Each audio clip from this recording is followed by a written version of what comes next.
Welcome back to another technical deep dive here in the debug zone. Today we're tackling a big question and breaking it down with insights from other users. Hopefully this clears up some misconceptions and helps you get the answer you need.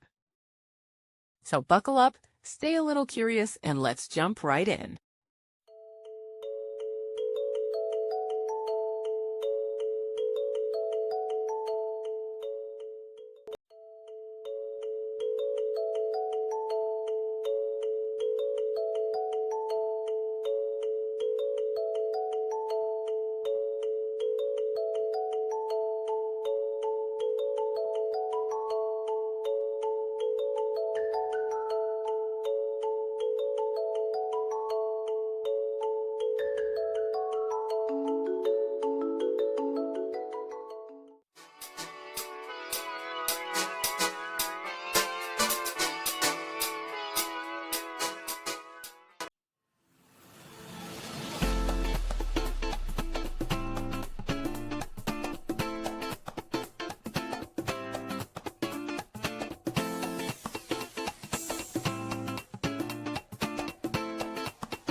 And that's a wrap.